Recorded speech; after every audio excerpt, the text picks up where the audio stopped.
How you guys doing today? I'm Tony McAfee with MobileCupOfJoe, and today I've got a review of the BlackBerry Classic smartphone for you. But before we get into that, why don't you go ahead and grab your coffee cup, fill it up, bring it over, sit on down, take a swig from MobileCupOfJoe.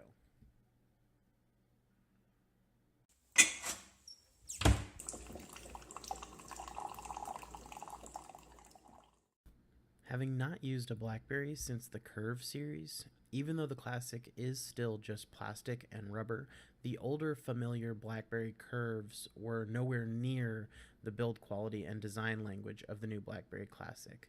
The BlackBerry Classic has a truly high quality feel in hand. At 131 millimeters tall and 72.5 millimeters wide, it has a really nice, easy to use feel for medium to large hands. With a massive Nexus 6 as my daily driver, it was a welcome step down from having to strain my thumb to reach the corners one-handed. With the 3 strands of touchscreen, trackpad, and the full QWERTY keyboard, there are plenty of options for interacting with the device. Although a few times I found myself thinking that it was needlessly redundant to have the trackpad and the touchscreen, when I remembered it while editing text, it was a godsend rather than tapping and hoping that I happened to maneuver the selector into the desired location. BlackBerry OS X is definitely an advancement from the old days of versions 5 and 6, but most of the features felt gimmicky. Swiping up from the bezels to perform different actions is difficult to get on the first try, and I eventually gave up altogether, opting instead to use the hard back and home keys. The paginated layout of the launcher seems confusing to me, but this may be primarily due to my longtime use of Android with a clear-cut home screen app drawer system. The design gives you as many pages as you need for installed apps. Directly to the left of the first app page is the task managing screen, which displays recent apps and allows you to kill them. Further left opens the BlackBerry Hub, which is a collection of all the notifications on your device, for which I don't really care as it seems jumbled and there's no organization scheme other than by time. The Amazon App Store is included by default, so a good deal of the Android apps that you know and love are available.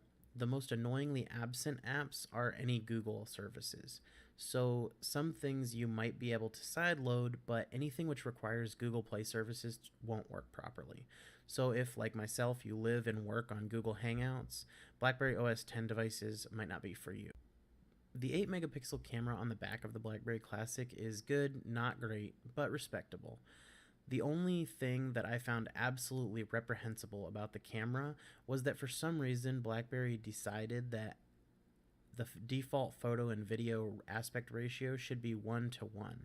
I understand that using a traditional 4:3 or the wider 16:9 aspect ratio will leave funny black bars at the top and bottom of the perfectly square display, but in no world should you sacrifice functionality just to avoid little black bars. I shot a bunch of pictures before realizing that they were all unusable except on Instagram. Luckily, you can change the aspect ratio to 4:3 or 16:9 in the camera settings. The 2 megapixel selfie camera on the front is okay for video chatting, but I really wouldn't use it for anything else. The 2515 milliamp hour battery of the BlackBerry Classic is plenty to get you through the day, even if you're a heavy user, probably 2 days if you aren't. I was unable to really push the device's battery life because the performance is geared singularly towards work and productivity, and you can't stress the battery with games since the games aren't really all that fun to play on a square display with a keyboard in your way. And although it runs the OS and BlackBerry apps without a hiccup, the dual-core processor just isn't concerned with giving you a smooth gaming experience.